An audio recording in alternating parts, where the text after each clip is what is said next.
Welcome, comrades, to our session tonight of Red Line TV, where we're looking at the situation in Iran.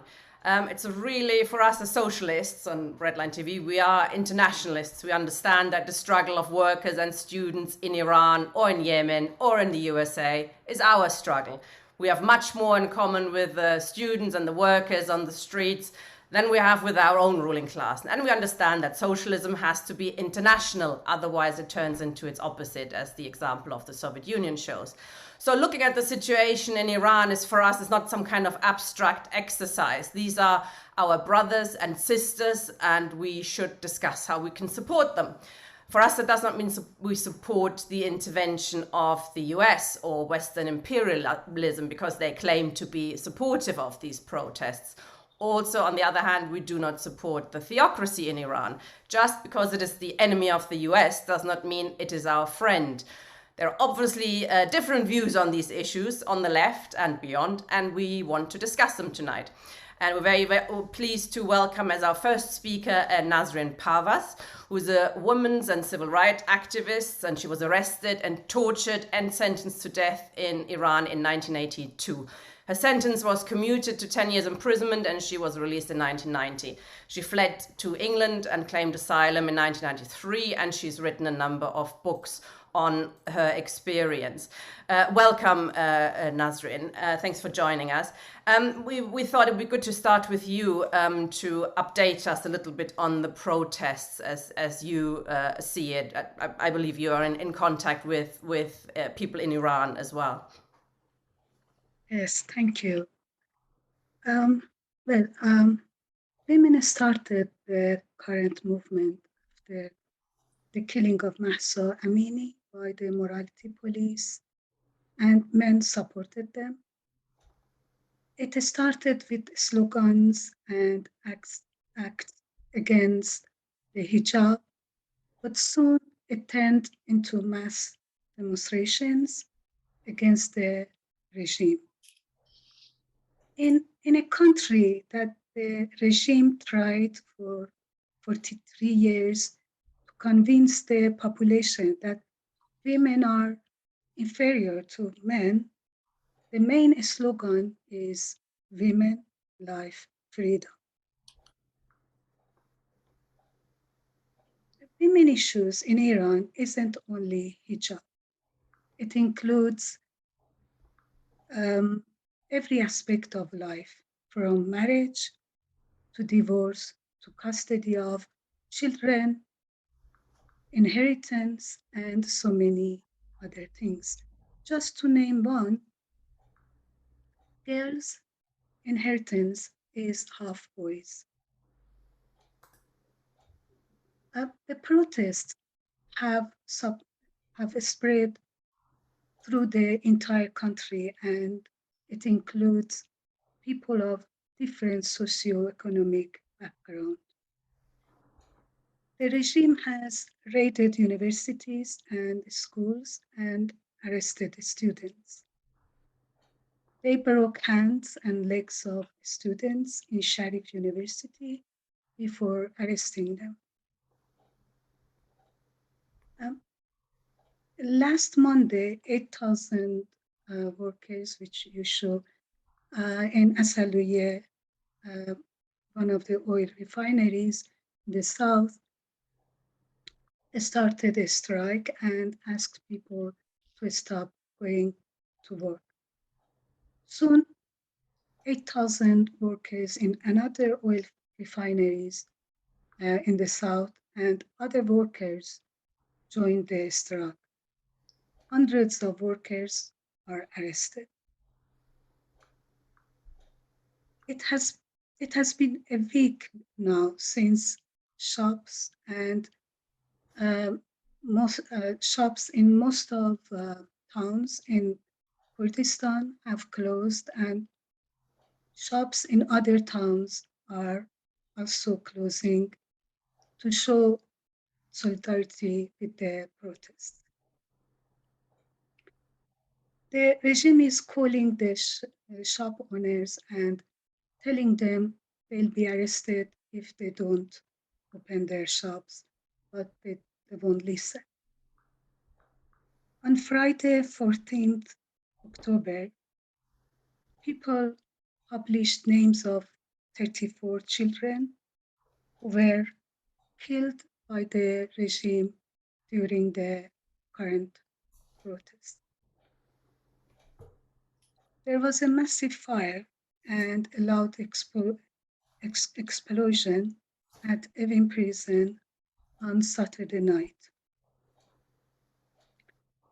A prisoner could call his family yesterday and said about 9 p.m. Saturday night, the guards started shooting at prisoners and beat on their head with batons. He added the guards threw grenade and tear gas into the wing, then took away about 50 prisoners after beating them severely. He said, while hitting on prisoners' head, the warden of the Evin shouted at them, I'll kill you all. Mehdi Hashemi Rafsanjani, the son of the late president who was on leave from Evin prison, was told to stay out for now. He was supposed to return on Friday. This suggests that the fire and loud explosion was intentional. We don't have an exact number of prisoners who were killed or were injured, but the Iranian state media said, first it said 40 prisoners died from smoke inhalation and 61 were injured in Evin prison fire. Then it corrected herself and said 4 prisoners were killed from smoke. Usually, women prisoners have visits with their families on Sundays, but none of them had visits yesterday. Talking about prison, in 1988, I was in prison when the regime massacred thousands of prisoners. I wonder if the socialists said anything about it. The regime claimed we were the Western government's spies and deserved death. The regime says the same thing about the protesters arresting now. Did socialists ever support any of people's movements during the Islamic regime? Or did socialists ever condemn the Islamic regime for suppressing people in Iran, or when it assassinated dissidents in Iran or in Europe? I wonder what kind of movement in a country like Iran would attract socialists in the West as something worth fighting for. What did the socialists do when the Western governments crushed people in Afghanistan, especially women, with their bombs or with Taliban? What about when the Islamists were West's alternative to Shah's regime for 2 reasons? That people in Iran didn't want Shah anymore, and the Shah wanted more than what the Western governments were already paying him for the Iranian oils, from the Iranian oils profit. A revolution is taking place in Iran, and there isn't collective support for it by socialists in this country. Their silence is loud. Thank you. Thank you. Well, I think it depends on which socialists you're asking. I think socialists like us are very much in support of it. And Yasmin, our next speaker now, Yassamine Mather, welcome, from Hands of the People of Iran, is also very supportive. You do criticize, however, one of the key slogan in one of your articles, the "Women, Life, Freedom." You said is a limited slogan, and you emphasize the class nature of the hijab. Could you expand on this a little bit? Okay, can I start by saying it's not true to say that socialists didn't support the prisoners? Some did, as much as I disagree with many of what Jeremy Corbyn has stood for.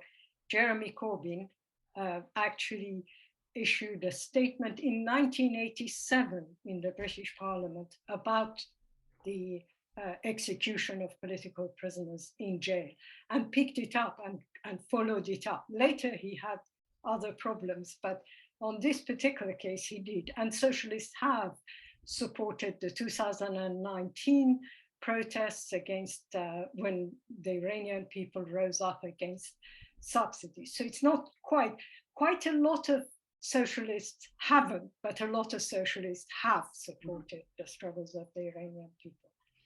Let me start by saying that regarding the slogan, I support it as opposed to right-wing slogans, especially some put forward by monarchists, by Shah supporters, and so on, about they tried to start a slogan called "Man, Country, Freedom," which means nothing. I mean, it was stupid. And I support the fact that the origins of the slogan comes from Rehoboth and the protests of the Kurdish women. So there is an echo of the Kurdish struggles. What I think is not enough is for the left to limit itself to this slogan. And in the demonstrations in Asaliye, in the workers' protest by Wahed bus workers, in the protest by teachers, we are seeing other slogans like bread, housing, freedom, or we are seeing labor, work, freedom, housing. So we do see variations of the slogan. The first 2 weeks, the woman, life, freedom was the main slogan. My criticism is that not all women are revolutionary. Not all women are against this regime. Some women support the repressive forces of the Islamic Republic. The Gasht-e-Irshad has women in it. So we can say the slogan, but then we have to explain and expand on it and say, what do we mean? There is a problem in that the protests had a large number of women for very good reasons. Women have suffered what I would call sexual apartheid in Iran in terms of the segregations, the regulations, the laws, and so on. But most importantly, they have suffered more from poverty than anybody else. Poverty because jobs insecurity as a result of neoliberal economic policies by this government and the previous government and successive governments of the Islamic Republic has made unemployment one of the main issues of the country, and women suffer from unemployment despite the fact that they go to universities, they get degrees, then they are left with either very poorly paid jobs, insecure jobs, or no jobs. But in addition, the terrible economic conditions of the last few years, some of which has been worsened because of sanctions, but it's not just sanctions, it's corruption. It is neoliberal economic policies that have created this terrible economic situation in the country.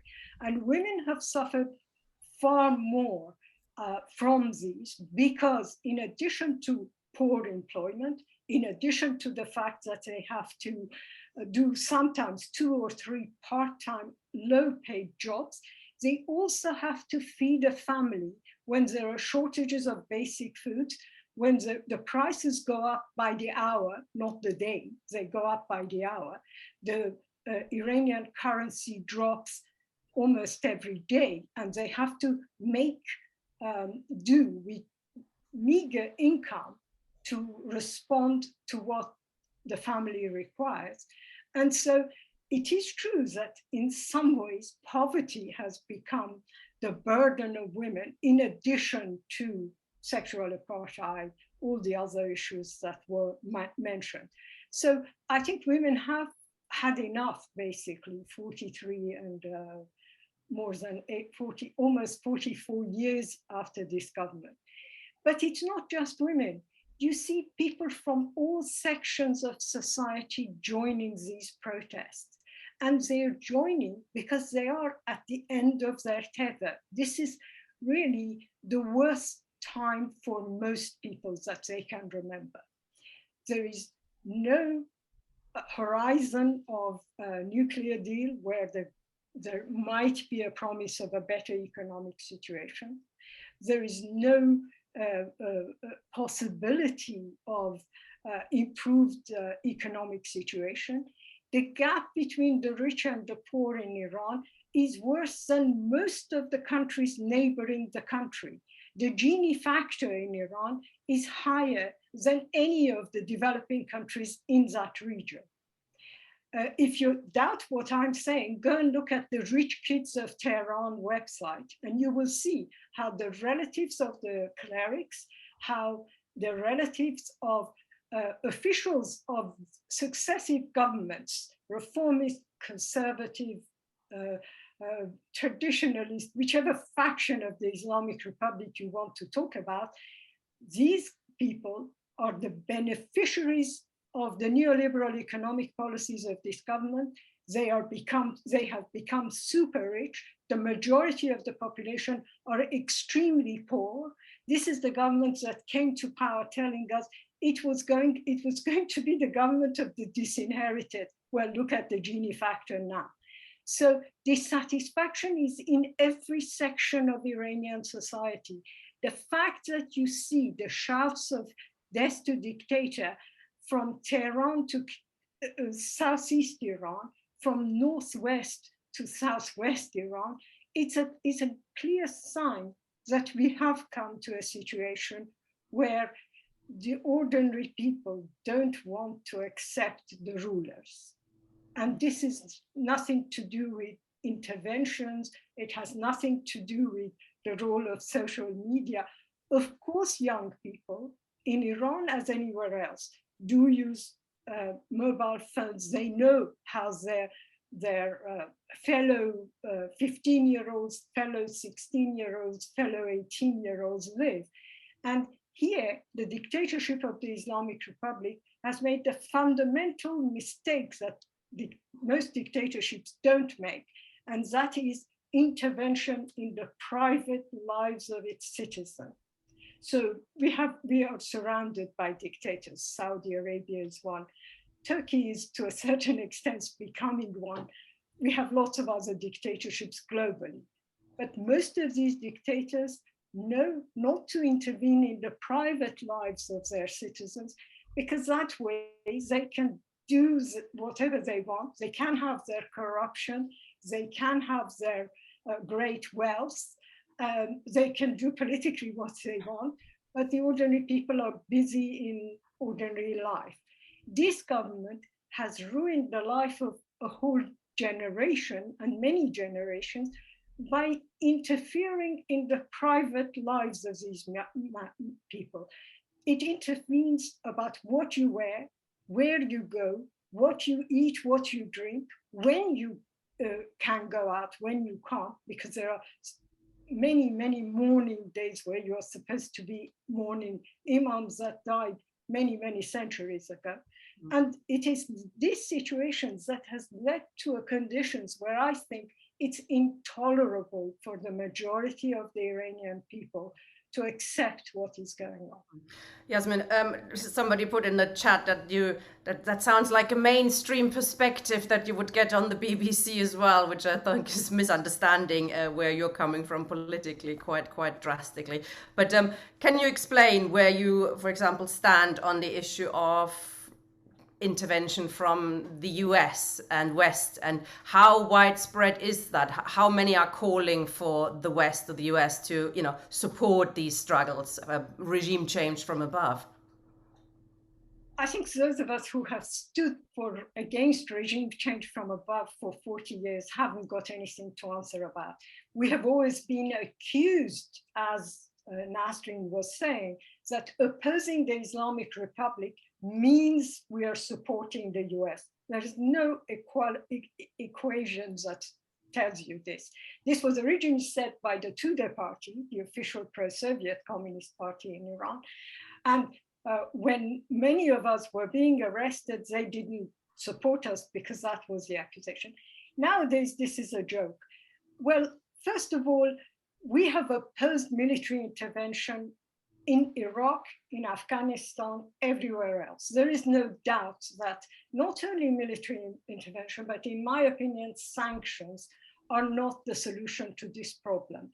The problem we are facing is can only be resolved by the people inside the country. And in fact, any intervention strengthens the hands of the Islamic Republic. Sanctions have played an important role in how some leaders within the Islamic Republic, close relatives of clerics, have made huge fortunes because they can use the black market, they can use their privileged positions to make huge sums of money. So we have opposed those. I was against the Iraq war. I spoke everywhere I could about the Iraq war. I have spoken time and time again during the Trump administration when there were serious plans about regime change. I think even the Lebanese Hezbollah invited me to speak about Trump intervention. So it's not that I have not spoken out against US intervention. Yes, thank you, Yasmin, for clarifying.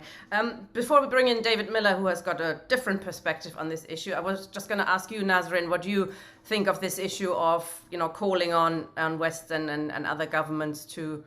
They claim they support the protesters, etc. Could they play a progressive role at all? No, I don't think America wants this regime to go. This Islamic regime is the best alternative, was the best alternative for America, and still is the best alternative for America. And the thing is, and it's very interesting. I followed the current protest from the beginning, and I haven't seen even one placard or heard one slogan in favor of the Shah or his son, or asking America to come and help us. But they say something. They say, please stay out of it. Please don't try to help us. Yeah, because people in Iran are fed up with America's intervention in countries like Iran. They remember the 1953 intervention of America to overthrow Mossadegh and bringing back Shah. And they know all about it, about the 1979, how America helped the Islamists to take power in Iraq. So, I mean, this is not something that America would look forward to it. The thing is, America doesn't want an Iran with this population that is under 30-year-old, and they want secularism, they want equality between men and women's rights. And actually, it was, you must no, Iranian Mujahideen, which are similar to Taliban. That Mujahideen were America's alternative for Iran. And so they threatened the Islamic regime now and then with Mujahideen, with supporting Mujahideen. But now, America can see, it's not blind, can see that people in Iran, those who are in the street, how come America can sell Mujahideen to these people? Of course, they won't take Mujahideen. So, yeah. Thank you, comrades. We're going to bring in David Miller now. Thank you for being patient. David Miller runs the program, or is involved in the program, Palestine Declassified. Hi, David. You have quite a different perspective on what's going on in Iran at the moment. Would you like to outline it, please? Yeah, I mean, let's start with where we've just come from, which is the rather otherworldly perspective on US intervention. It's not that the US is being called to intervene, we should stop, the left should stop the US intervening. The Americans are in there from the beginning. That's why they pressed the riot button when they had the opportunity with the death of Mahsa Amini, who I see people said, referred to her being killed. There's no evidence she was killed. People argue about that, but if you look at the footage, it's perfectly clear. And if you look at the CT scans released by the hospital, that she didn't have head injuries.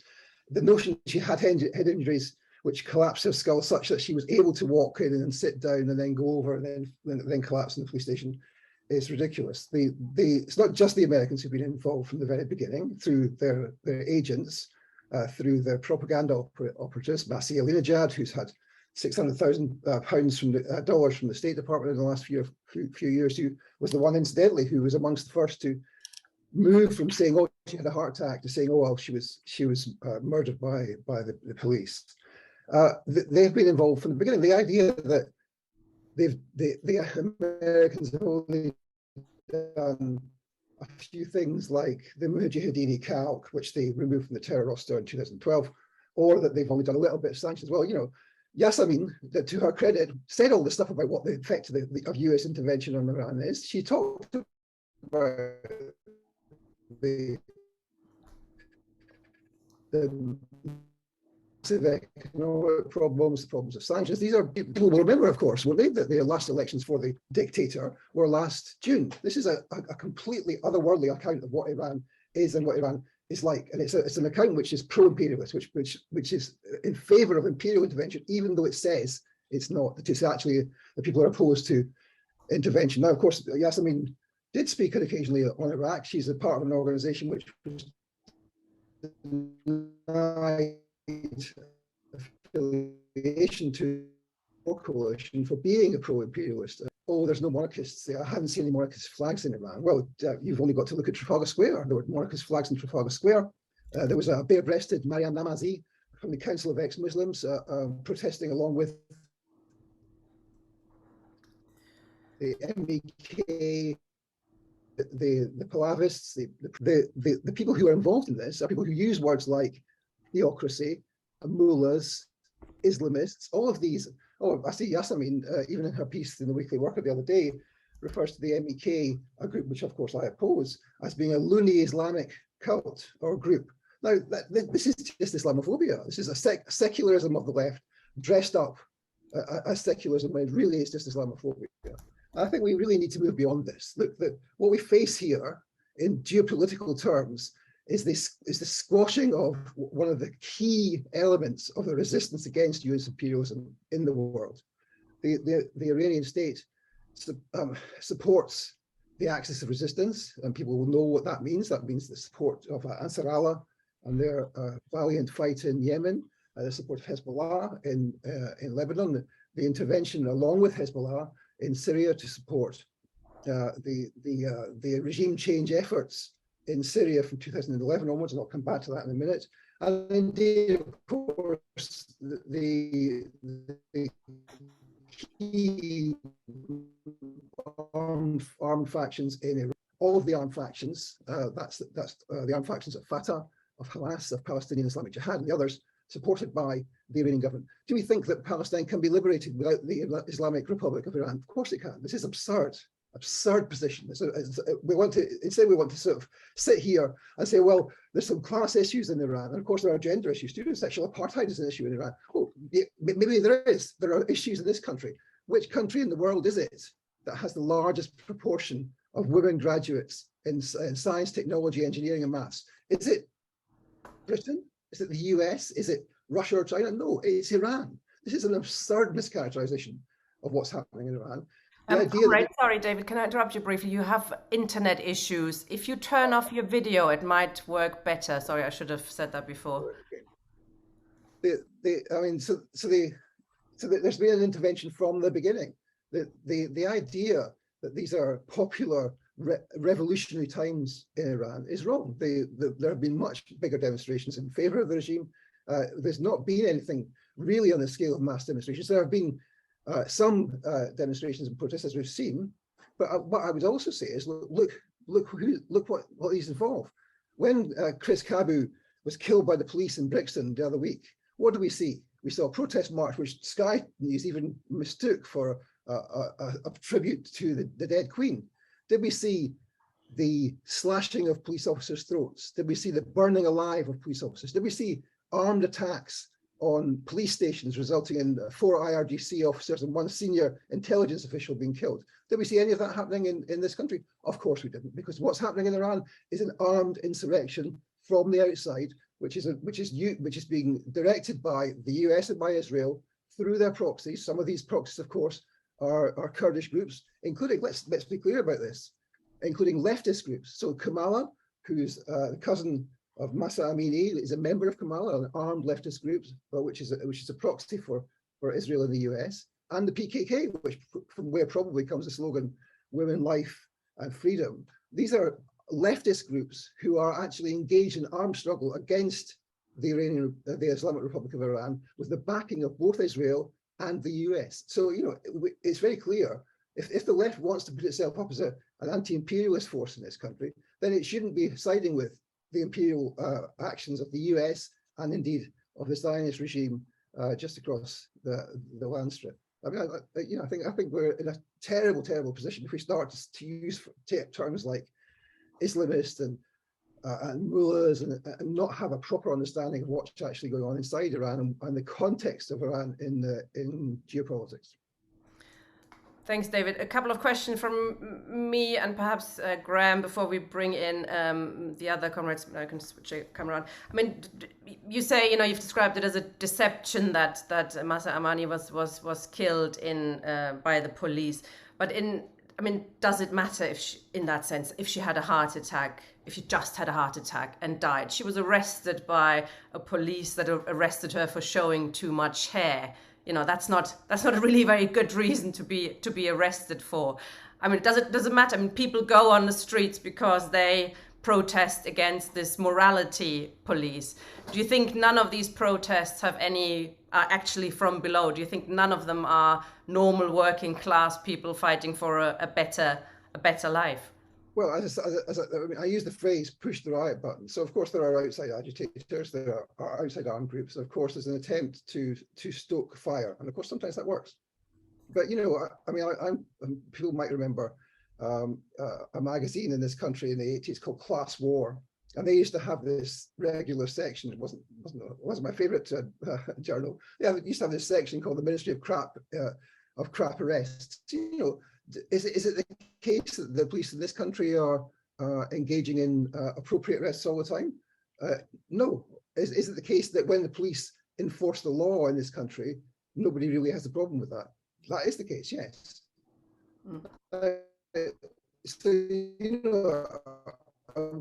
Whatever you or I might think about police, is an irrelevance to this. What this is that there was an attempt to construct something out of nothing, and the nothing was the murder or killing of Masa. I mean, she wasn't murdered or killed; she died, and it's very unfortunate. But that was the spark which they used to pursue their aims. It's perfectly clear, and I think it's the same it's a very similar thing to what happened in Syria. If you go back to 2011, when the alleged Arab Spring protests were happening in Syria, what actually we now find is that these are almost entirely armed actions from armed groups which are smuggled in at the behest of MI6, the CIA, and indeed French intelligence, and they were including those who were trained by MI6 in Libya to depose Gaddafi, and then they shifted across to try and undermine and overthrow the Assad regime. Whatever you think about the Assad regime, or indeed about the Islamic Republic of Iran,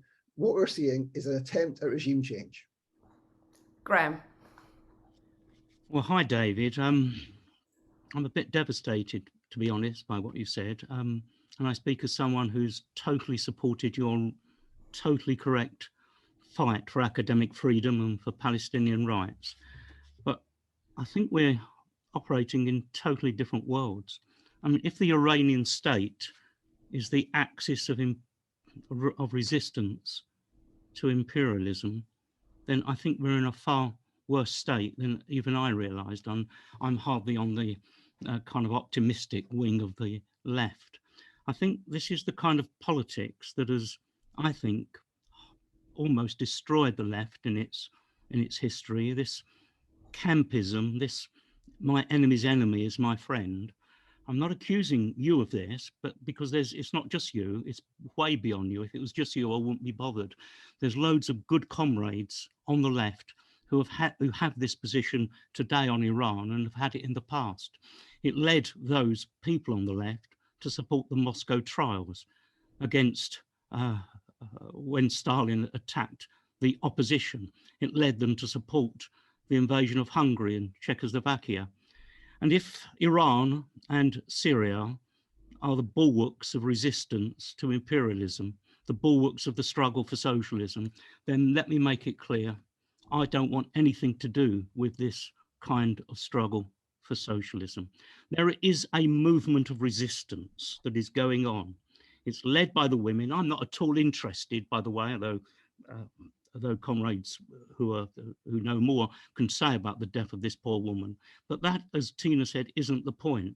There is a legitimate struggle that goes way beyond, as Yasmin said, the particulars of this murder, about the conditions suffered by the people, by the working class, by the students, by the Kurds, the Kurdish people. I'm not talking about Kurdish organizations here. And I think the first question for us is, whose side are we on? And I can hardly believe that a really good comrade like you can, in my opinion, actually end up on the wrong side of history. Do you have a question for David? Well, I actually had a question for Yasmin, actually, if I can just ask a question. Well, to David, I'm sure in due course you'll tell me why I'm so fundamentally wrong. But to Yasmin, you're talking about how the conditions are so impossible to suffer for the people of Iran. Where is this leading? Because some people on the left, from the, if you like, the other wing, are saying, well, this isn't just a protest, this is a revolution. I mean, what is the revolutionary potential for what is happening? And who are the real allies of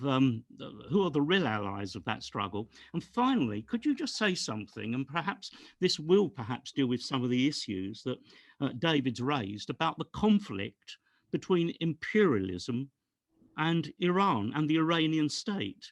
Because my own impression is that it's a very limited regional conflict between the two, and that fundamentally, when it came to the crunch, imperialism supported the creation of this regime when the alternative was a working class communist revolution. Now, perhaps that's just my wrong view of history. I mean, can someone explain what is that conflict and how deep that conflict goes between Iran and imperialism? Yasmin, please. Okay, first of all, the allies of the protests are definitely the ordinary people of the West. I think trade unions should support these struggles, left-wing organizations should support them. And I think these protests reflect a very, in some ways, a time when we are looking at for the first time, women being prominent in protests in the Middle East. So it is a new time, a new era in some ways. But as I said, this is to do with poverty. This is to do with basic rights. It is to do with bread issues, as simple as bread issues. Iran and imperialism is a very important issue. I think the Islamic Republic has never, ever been anti-imperialist. In fact, they get really upset if you call them anti-imperialist. They say this is a Marxist term. We're not Marxist. They were trying their best to be on the West side. It's the US that hasn't forgiven them for 1979, for the hostage taking, not the revolution. And we have seen time and time again when senior people in this regime have been close to US administration. I just mentioned a few, Iran Gate being one, the Iraq War, when Iran supported the US invasion of Iraq, their allies came to power. The occupation government in Baghdad is the best friend of Iran's Islamic Republic. Before that, in the Afghan war, when they gave maps of where the Taliban could be hit by US planes in order to ingratiate themselves to the Bush administration, and subsequently at various occasions, it's the US that, having had no choice at the time of 1979, because their main issue was to make sure the left didn't gain any power. I'm not saying the left was at the verge of power, but the main issue was to make sure the left was decimated, was killed, was executed, was arrested. They tolerated this government. But since then, where is this? Syria is a complicated issue. I don't want to start the debate there. I have some sympathy in looking at Saudi interventions in Syria and the US's subsequent interventions. But I think to summarize Iran's anti-imperialism about Syria is ridiculous. You speak to Palestinians who are not in Islamic Jihad, they will tell you, if only for every slogan that Iran's Islamic Republic has given about Palestine, they had done something about it, we would not be where we are. So even the support for Palestine is definitely debated, is definitely questioned by secular Palestinians, by the PFLP, by whatever remains of independent people in Gaza. And I speak to lots of people on that. So this idea that Palestine can only be liberated by a country that has no respect for anyone in its own borders is a joke. It's unbelievable to say something like that. That's it. I don't think Iran's Islamic Republic has ever been anything but using slogans against US in order to make up for the fact that none of the other issues of 1979, which brought it to power, have been adhered to. There's no class equality, there's no disinherited people getting rich, nothing is left. Thank you. Thanks, Yasmin. David, bring you back in again. Yasmin has also outlined that the regime in Iran, the government of Iran, has accepted IMF interventions and introducing wide-scale privatizations in order to get on the good side of the imperialists and to get money. Do you think? I mean, does that not show that it's not really an anti-imperialist country in your view? Well, no, it doesn't. I mean, look, I mean, the idea that the Palestinians are not very, very close to the Islamic Republic. The key clue in Yassamine's words there, which illustrates that, is that she said secular Palestinians, by which she means secularist Palestinians, most of whom are Islamophobes. Now, if you look at the actual resistance in Palestine, Gaza, and the West Bank, the armed groups, including the Al-Aqsa Martyrs Brigade, which came out of Fatah, they are at one with the Islamic Republic of Iran, and they are directly supported with training, with weaponry, and everybody knows this. Go and look at their Twitter feeds. And the same is true in relation to Syria.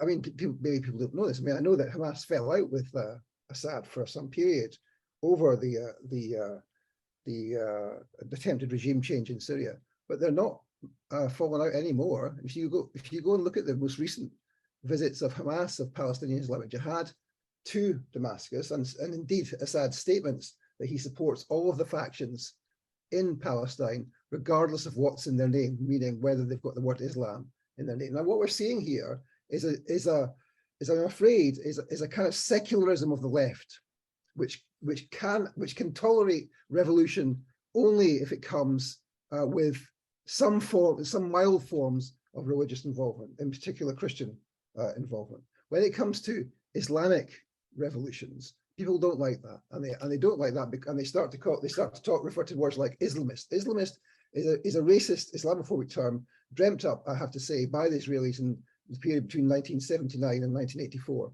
And we shouldn't be using it on the left. We shouldn't be using terms like mullahs. We should be properly analysing the Iranian state. The idea that this is about poverty is an absolute joke. What we face is the US imperialism trying to squash the Islamic Republic of Iran because it's a real threat to US imperialism. Now, and the same is true of the resistance in Palestine.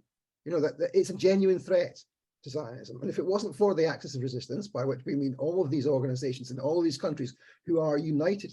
I mean, if you remember last May, and then again this year, when there were rockets coming from Gaza and there were Israeli attacks on Gaza and elsewhere, what we see is hour by hour coordination between the Islamic Republic of Iran, Hezbollah, and the umbrella for the Palestinian resistance factions in Beirut. They have an intelligence op room in Beirut, and they're practically involved in organizing operations. Now, if that is the Islamic Republic of Iran not supporting the Palestinian resistance, I don't know what support would be.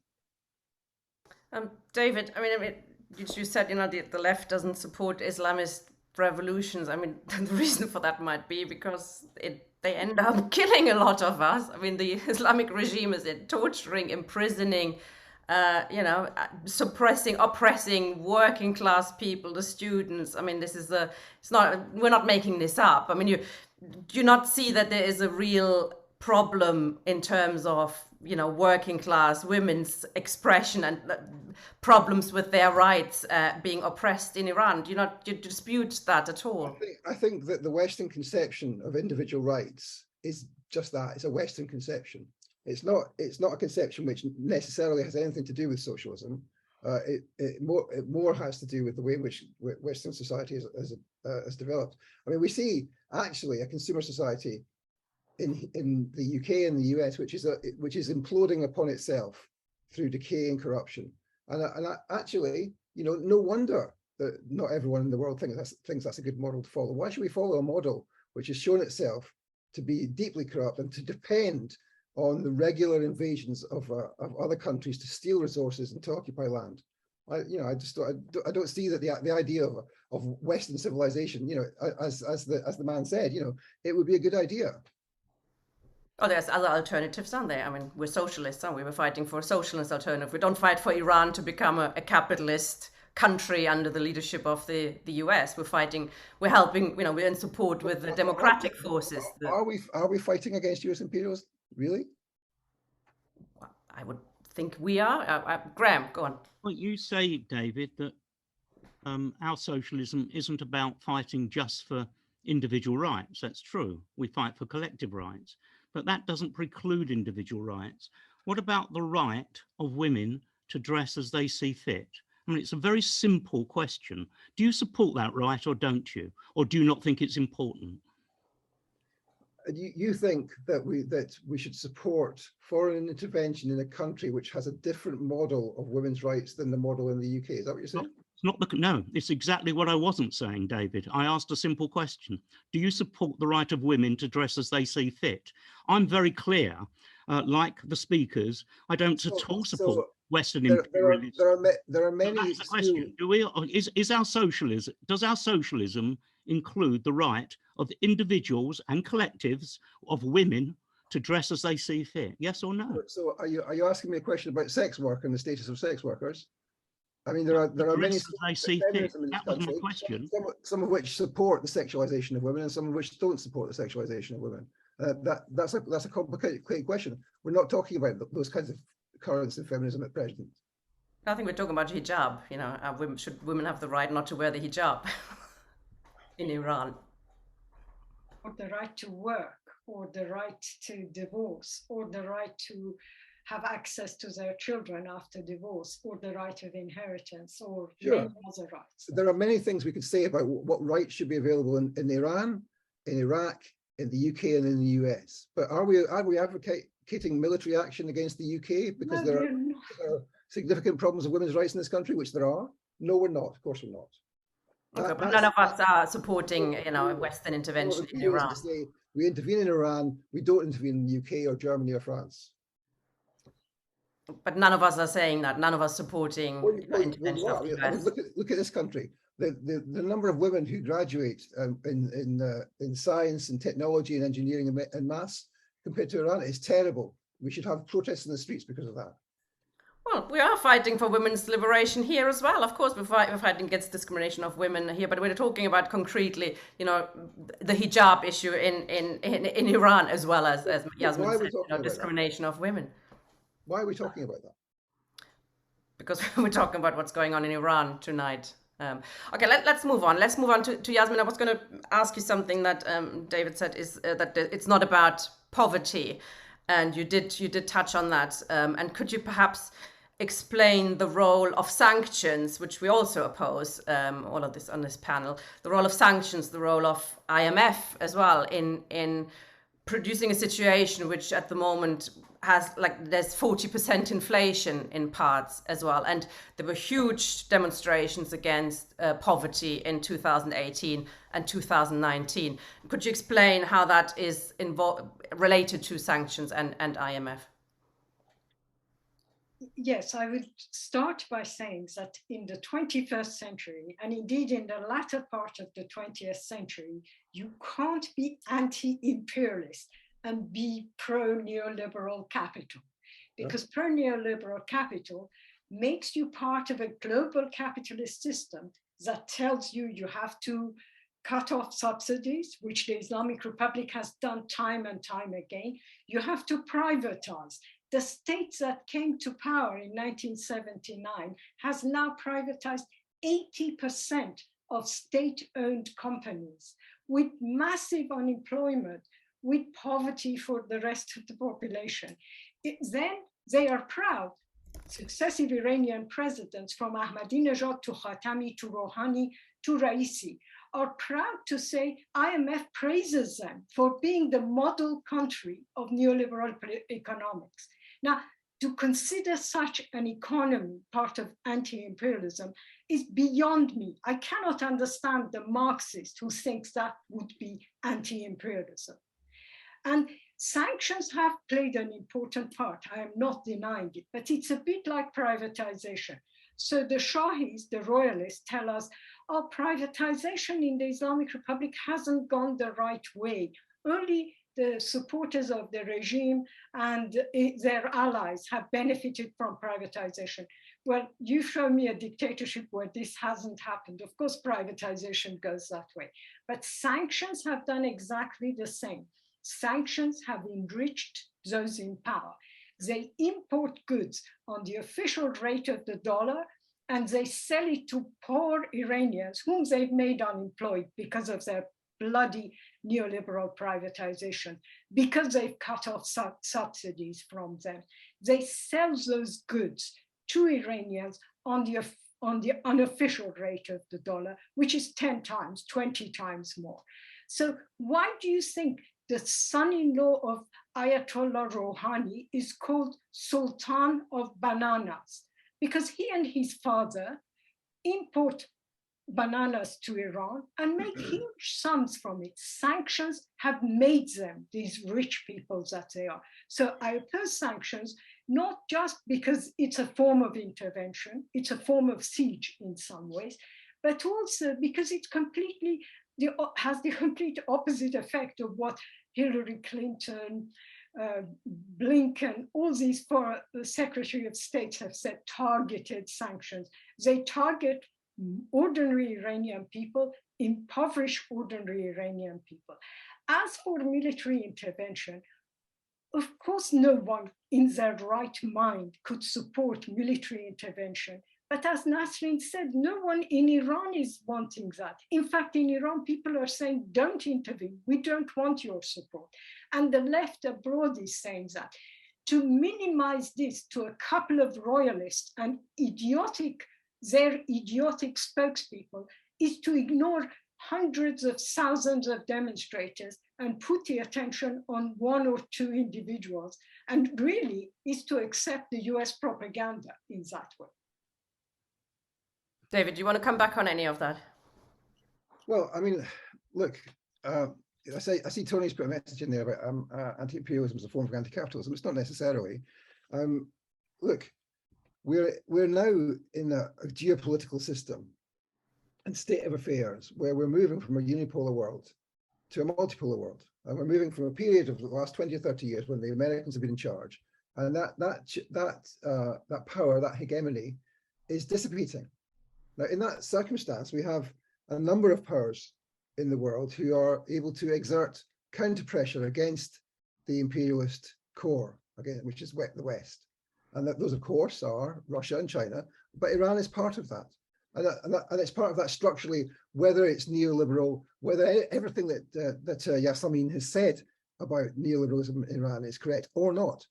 So we are facing with that position. And the idea that supporting the resistance in Palestine is not an anti-imperialist act,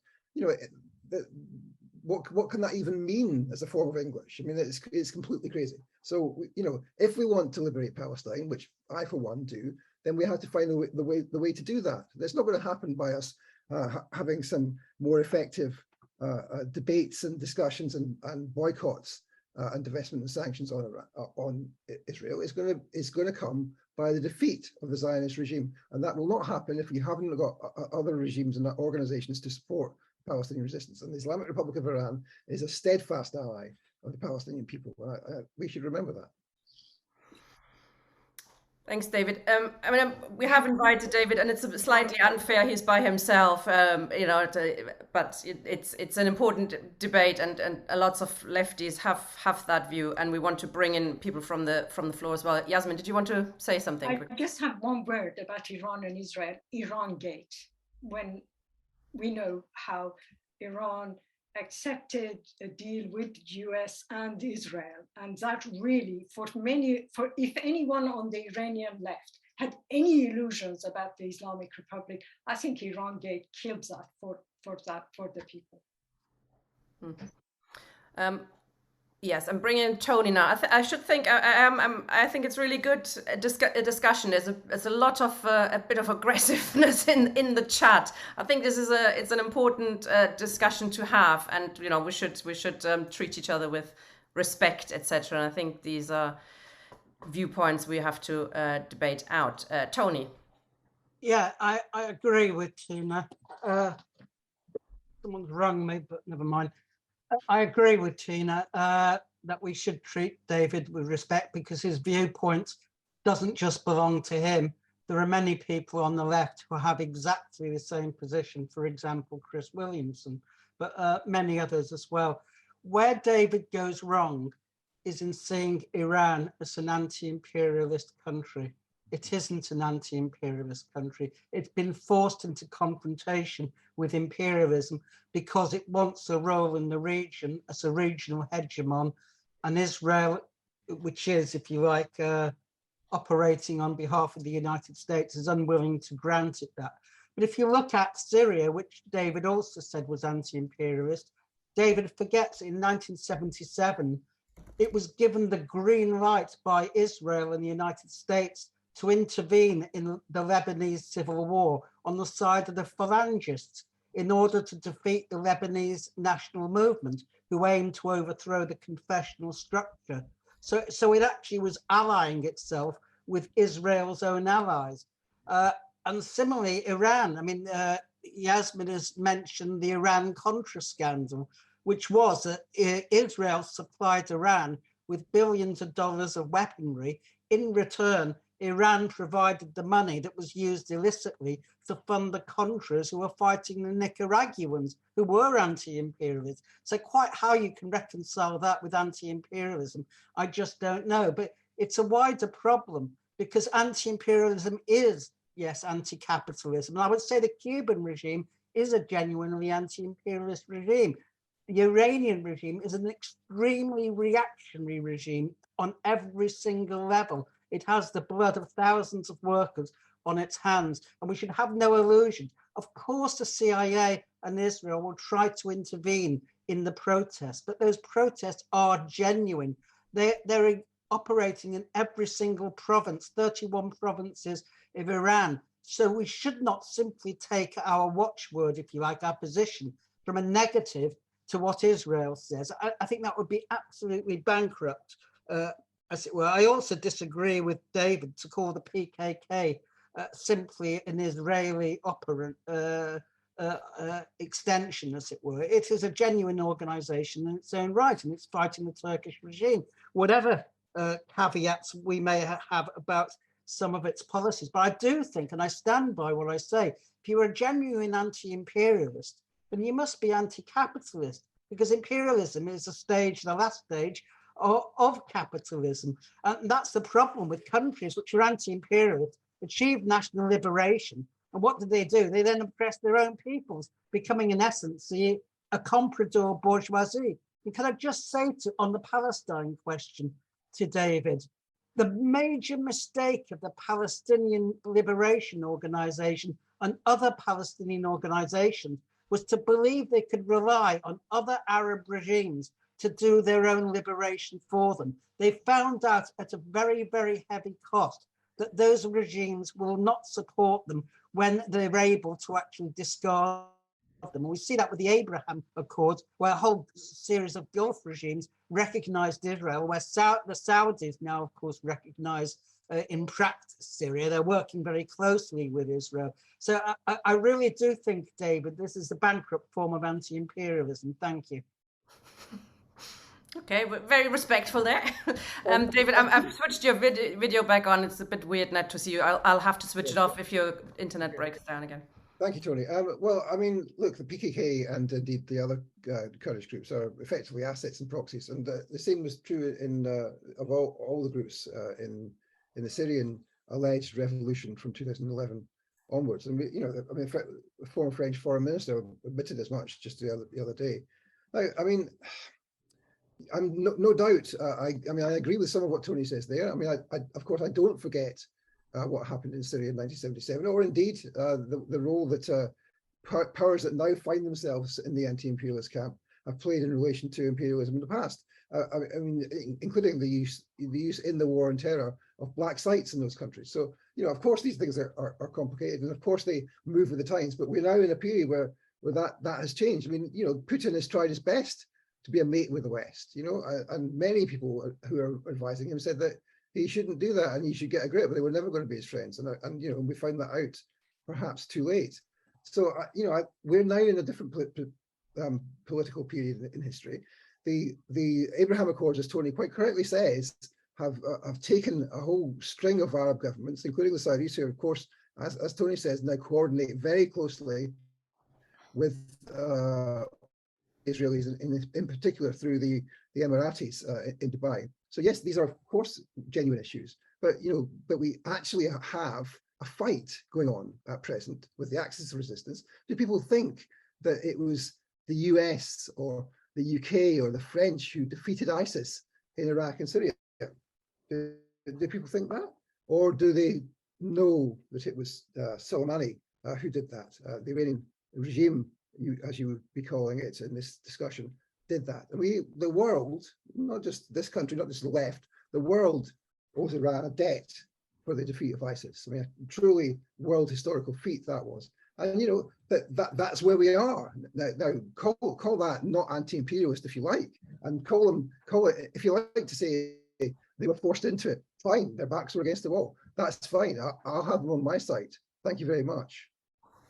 Thanks, David. Yasmin or Nasrin, if you want to come in, just if you could lift your hand and then I'll bring you in. There's a few people on the in the audience and we want to finish by 8:30. So if you could keep it to a couple of minutes. Thank you. Anne McShane.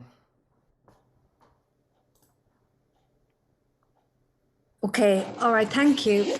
No, I'm finding the discussion really interesting, and actually it's quite good to have an argument about this question rather than people be afraid to disagree or, you know, or upsetting each other, because this is such an important question. And because our role as socialists or communists outside Iran is extremely important. We may be very weak in number, and we definitely are, but us taking a principled stand makes a difference, I believe, to what Iranians believe to be the case about socialists internationally. If they see us take a stand, then I think that that gives them confidence and an awareness of the fact that there is an alternative to the United States or European imperialism. Anyway, in terms of the question of pro-imperialism, or it being the case that if you oppose the Iranian state, you are connected up immediately with the United States. I began a campaign here in Ireland in 2009, also called Hands Off the People of Iran. And we had those arguments again and again. And I agree that I think that it can be a difficult question. And I do know that Yasmine is somebody who's been really very cautious all the time to make sure that she knows where her sources, you know, are coming from with their stories, because it is clearly the case that the United States is really going to be enthusiastic about using the opportunity to change the regime. So it's a dangerous situation. And my final question, really, I suppose, is to Yasmina. I think maybe when you came back on the question of the role of women, you might have kind of emphasized one issue above another. It seems to me, looking at it, that working class women are playing the role that they have played in so many struggles. So they're fighting both for their rights as women to express themselves, to have the right to decide what they wear, but also their rights as workers. And that's what makes it so interesting and so important for us to support those democratic questions, and for the men in Iran to take up their struggle. And they do seem to be, from the footage I've seen, many men are taking up the rights of women and defending them. And that's just absolutely marvelous. You know, that's just so fantastic, because when the working class comes together in that way, I think it, you know, it is a very powerful force. Anyway, thank you. Thanks. I suggest I take the two other speakers from the floor and then give each of you about 5 minutes or so to come back. Mike, please. Thanks, Tina. So I welcome the debate as well. And history, comrades, it's not a spectator sport. As we know, standing aside when people mobilise is to stand with the oppressor against the oppressed at all times. And during any domestic uprising, particularly when the hegemony, the integrity of any one state is under threat, of course, there are competing state actors. But to use that, you know, that simple observation as a pretext for withdrawing our support, or worse, throwing our weight behind a theocratic regime such as the Iranian regime, is bewildering to me. It seems to show anyway a bewildering moral and political relativism at large on the left, because by doing so, we don't only fail in our duties, you know, a fundamental duty of the left to extend the hand of solidarity to people in struggle around the world. By abandoning the people of Iran, we invite the very outcome that David and others are claiming to fear. By withdrawing what solidarity we can muster and leaving the field, we leave it that much more open to the machinations of Western imperialism. All uprisings, comrades, are messy and complicated. They attract multiple protagonists. If we had acted on the logic of some of the contributions tonight, we wouldn't have supported the October Revolution, because it might have favoured the German state. We wouldn't have associated ourselves with anti-colonial struggles because Stalinism was invested in some of those. It seems to me to be a fundamental obligation of serious socialists, serious internationalists, to identify the most progressive, the most class-based elements of any uprising and to offer them our full support. And while I absolutely agree with Anne, with Tina and others that this is an important and necessary discussion, and I think it's another commendable evening for Redline TV to platform. I have been surprised at some of the contributions. Thanks, Mike. Ian, as the last speaker, and then we bring the main speakers back. Thank you. Hi, yeah, just to start off by saying where I'm coming from, I was one of the Stop the War, even at that time, SWP activists that Yassamine and Tina and maybe some other people on the call would have been very critical of 10 odd years ago at the start of the nuclear standoff. But on this occasion, I certainly agree with them. I see where David's coming from, the main enemy being at home as part of our tradition. We shouldn't be investing in regime change. We should be exposing the West. And of course, the West will be trying to get an in on this.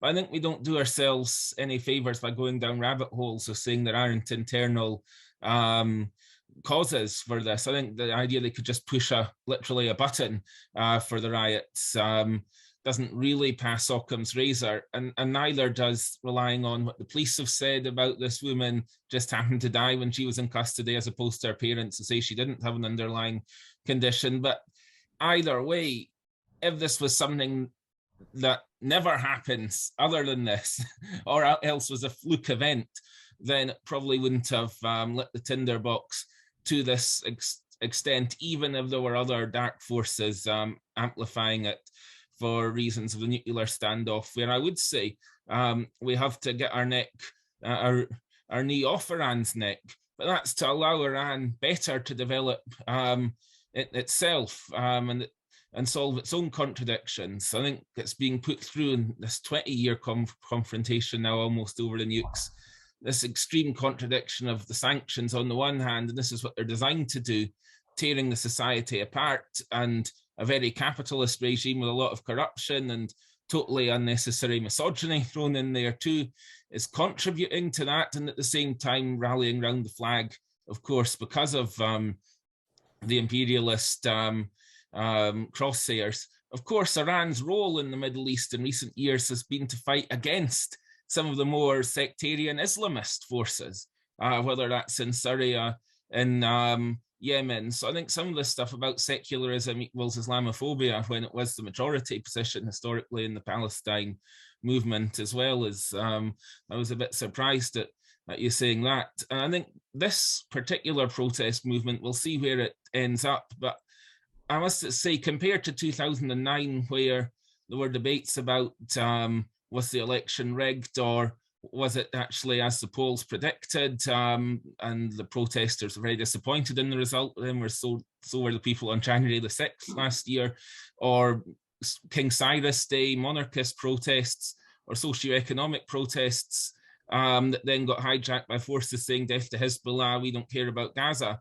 Compared to all of that, this one seems to be the most politically healthy opposition to have emerged in Iran, and given the prominence of feminism and women's rights in it, would be harder, I think, for Saudi misogynistic Wahhabis to hijack in any way. In fact, might even I'll try and end on a positive note now. Could it possibly even spill over into Saudi Arabia, where the women's oppression is even worse?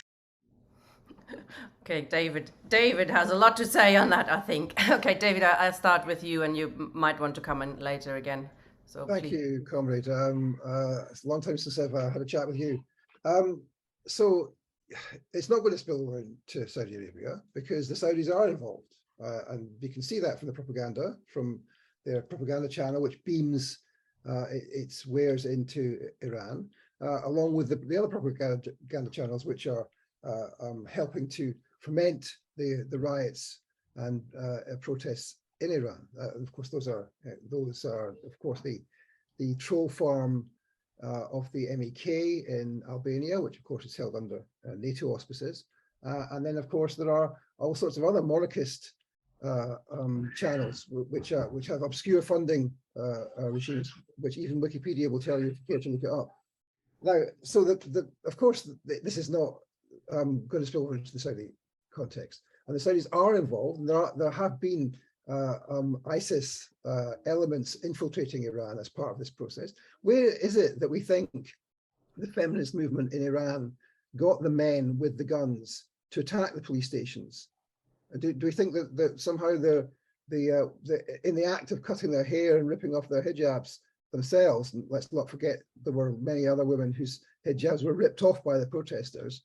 Itself a pretty Islamophobic state of affairs. Where did these feminists get these men with guns? Where did they come from? Are these somehow separate from the protests? Are they the 24 police, Basij and IRGC officers who've been killed in the protests, which is, according to the stats that you used earlier in the program, around about an eighth of the people who've been killed. But the organization which gives the stats doesn't have any police officers killed in the protests so far. They only have protesters killed by the forces of the state. So we have a massive propaganda war going on over this. The Saudis are on the other side of it.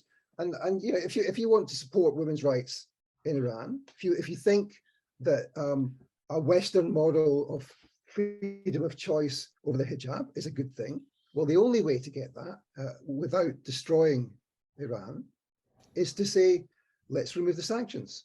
Let Iran develop and see how modernization operates in the context where there is not mass poverty, as Yassamine has been saying. And poverty doesn't all come from the sanctions, but a lot of it, 70% or so of it does. So, you know, if you want to see Iran reformed in a way which perhaps to the Western sensibility or the Western leftist sensibility, or even the Iranian leftist sensibility would approve of, well, you're not going to do that by having protests which are essentially not hijacked, but created by outside forces. So that's what I would say. You know, of course, there are many people in Iran who are genuine, who have been lied to about Mahsa Amini, who have been told all sorts of stories about what's happening in Iran, and protests have sparked up. But many of them are genuine. Even the Iranian leadership itself says that. So, you know, I'm not saying that everyone has been infiltrated by the West, but many of them have, and many of the actors have. Where else did the guns come from? Are the guns held by Kamala or by the PKK or by the MEK just randomly in Isfahan or Qom or wherever? No, they're not. Of course not. This is an outside intervention, and we should recognise that. If none of the people on the other side of the argument from me can account for any of this, well, what does that say? All I hear from the other side is, oh, there's all these protesters and bad things have happened to them. Well, you know, that's not a proper account of what's happened. Thanks, David. Nasrin, I suggest I bring you in now.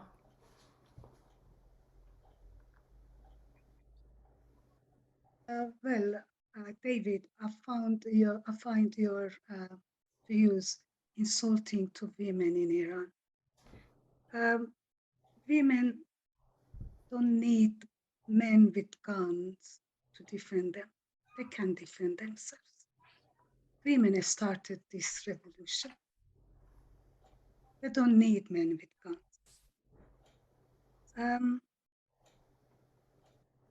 And I hope the regime haven't heard your views. Otherwise, they would go and arrest Mahsa's, Amini's families, accusing them of being in relation with Komele. And the sentence for that is execution.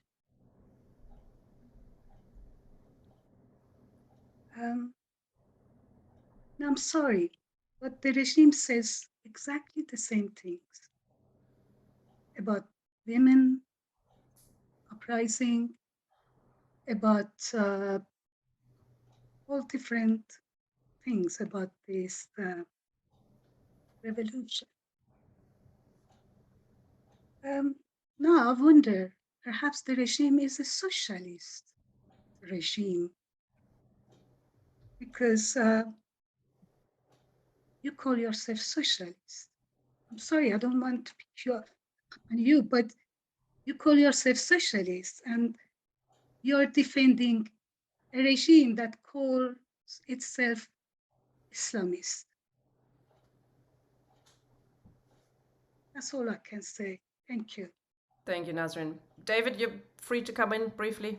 Sorry, just to say that it doesn't call itself Islamist. I mean, comrades are perhaps understandably confused about this matter, right? An Islamic regime is not the same thing as an Islamist regime. The term Islamist was never in the vocabulary until the 1980s. It was dreamt up as a term to denote political Islam in all its varieties. So it's a term which is used to denounce the involvement of Islam in the politics of people wherever they are in the world. And it lumps together the Muslim Brotherhood, the Ikhwani people, it lumps together the Salafists and Wahhabists, and it lumps together, of course, Shia, Islam, and the government in Iran. This is a term which is racist and which is used to say that's bad Muslims. Now, they did this so that they could say there was a specific threat in the world once the Soviet Union was on its way out, and that was the biggest threat to civilization. It was the Islamic threat, right? And that's what when they came up with the term Islamic terrorism. That's what international terrorism means after about 1986, 87. I think this is a term dreamt up by the Israelis. It's a racist term, and we shouldn't use it on the left. Islamist is a racist term. You can talk about political Islam. You can talk about Muslims using religion to guide their politics. And what's wrong with that? What's wrong with Christians using their religion to guide their politics? Yes, people might be secularists. Do you think there would have been a civil rights process and movement in the US if it wasn't for the role of the black churches? Of course not. Religion has a legitimate role in politics, and people are able to use that to guide their politics. There's nothing wrong with that. If you have a position which says that's completely wrong, well, then advance that argument. But really, if you want to remove religions from I mean, the people quote the opium of the masses, right? And of course, they sometimes forget, not always, sometimes forget to quote the next line, the heart of a heartless world. Now, I'm not religious myself, but what is wrong with people using their religion as a guide to political action, unless it is action which we can say is wrong on other grounds? Let's stop this. Let's stop the idea that regimes and movements which use Islam as a guide for their action are somehow wrong because they're Islamic. And that's effectively what we're saying. Yasmin. It's not about secularism and Islam. It's about capitalism, a neoliberal capitalist country, a reactionary country, and the rest of the population in that country. And to take it into Islamophobia about people like me who've argued against Islamophobics for most of my life is really an insult, adding insult to injury. Women with hijab, with headscarf, have supported the demonstrations. They are on these demonstrations saying, I want to keep my hijab, but I support my sisters, my daughters, who don't want to wear a hijab. And no one is talking about banning the hijab in Iran, except idiots outside, monarchists or idiots. What we are talking about is the freedom to choose what you want and what you wear. And that's a basic, I would have thought, a basic freedom. It is true that women were the first in this demonstration. The fact that the working class, as Anne pointed out, is joining a protest started by women is unique in the Middle East. In the Middle East, most of the time, people complain, where are the women in the protest? Where are the women in the demonstration? This is unique. And as I try to argue, it's because poverty has become feminine in Iran. Women have suffered more from poverty. So there is a direct relationship with this. I'm not saying that women will lead a class revolution. I'm saying the working class will lead the revolution. But the fact that women are playing such a prominent role is very important. As for US-Saudi plans, US-Saudi plans are clear. They want to divide Iran into small countries, nationalities. That's why they have been prompting Baluchis, Ahvazis, Kurds to fight, to create a fight between these nations and the central government.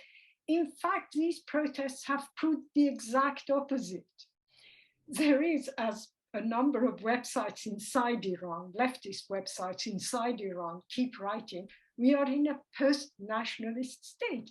The Baluchis demonstrated for the Kurds. The people in Tehran demonstrated for the Kurds. The Azeris, who have a history of being the neighboring province to Kurdistan, having fought with the Kurds, supported the Kurds. So it's really only Saudis who talk about these nationalist fights, and they haven't got anywhere. And these protests were in fact a proof that that will not go, that scenario is not going to work.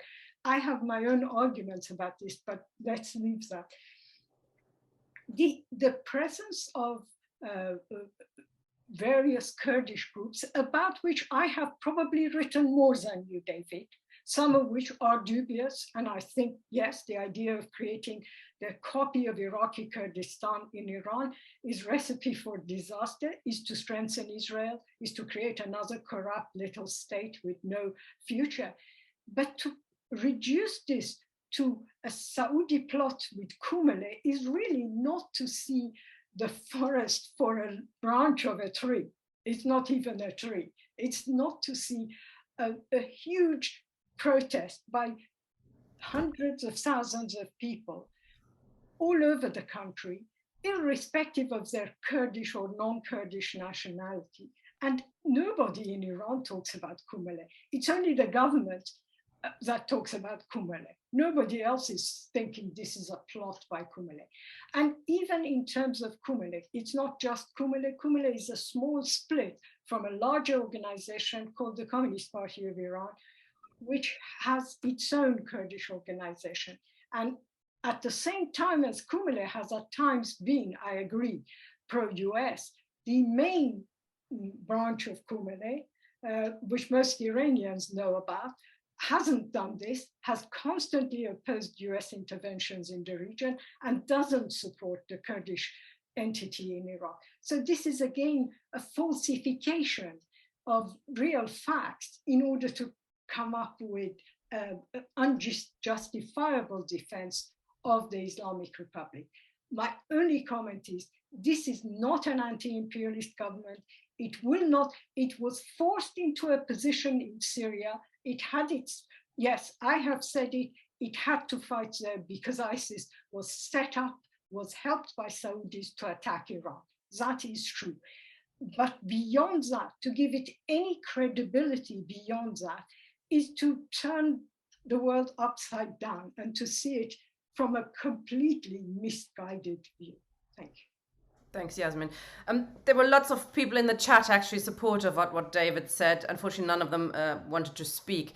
But David, if you want to say something again, please, you can have another couple of minutes.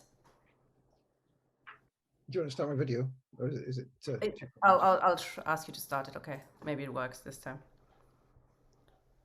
Thanks. I mean, look, we have a different view on this. Yes, of course, there are complex questions about the Kurds. The point I was making about Kamala was that Mahsa Amini's cousin is a Kamala fighter, and he was on Sky News talking about the protests. So that's that's what I was talking about there.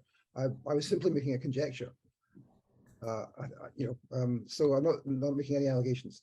Now, look, the role of the Saudis and indeed of the Israelis and the Americans. Let's not forget MI6's role, which has been little discussed so far, is to foment revolution in Iran.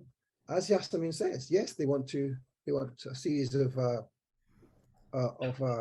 small nations. They want the next big thing, which the left will be invited to support, will be the Balochi people's big struggle against their oppressors.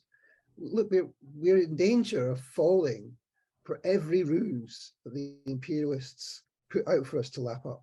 And of course, in those circumstances, people on the left sometimes will get caught up in that. Now, people on the left in this country will get caught up in that because,